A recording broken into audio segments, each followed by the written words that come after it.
O Tetay, saan ka pupunta?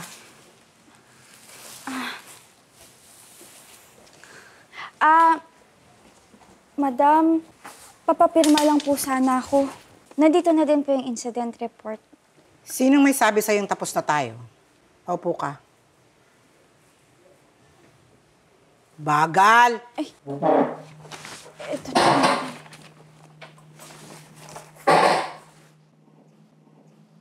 Kumain ka. Salamat po, madam. Wow, ang sarap.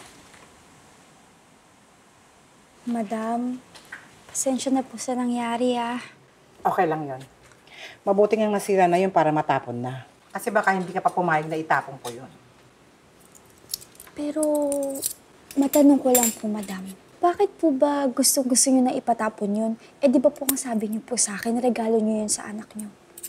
Yes, totoo. 8th birthday to be exact. Hindi niya nga yun halos bitawan eh. It became her security blanket.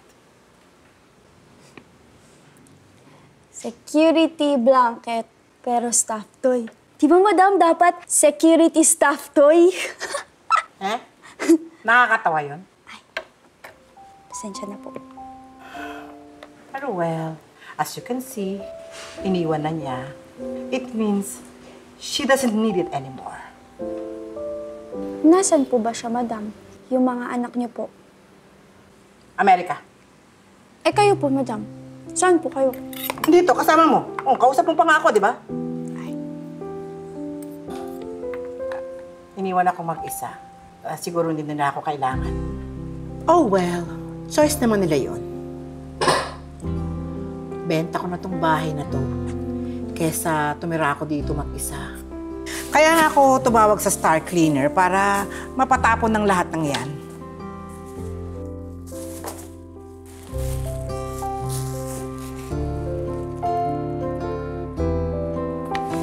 Tapon din to, ha? Tapon lahat. Lahat tapon. Sa tingin niyo po, bakit po kayo iniwan ng pamilya niyo?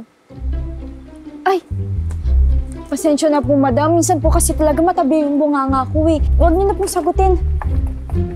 Gusto mo bang sagutin ko yan o hindi? Siyempre, madam, gusto po. Makikinig ako, madam. Honestly, hindi ko alam. Baka sa ugali ko. Pero, ma'am, mabait naman po kayo. Tsaka di ba po ang sabi niyo sa akin, maalaga po kayo. Well, matagal na kaming hindi okay ng asawa ko. In fact, sa kabilang kwarto na siya natutulog.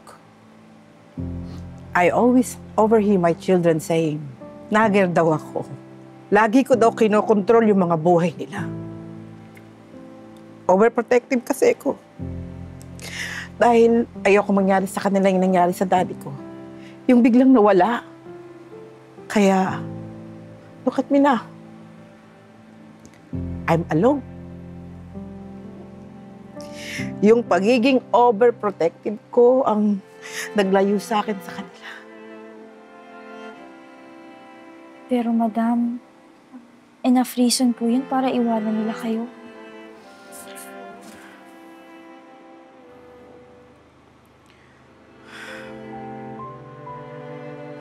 Well,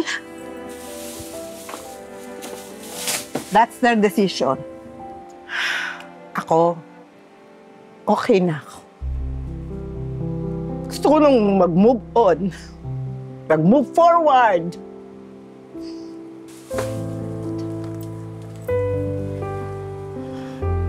Ikaw ngayon lang tayo nagkakilala. Ang dami-dami ko nang nakwento sa'yo.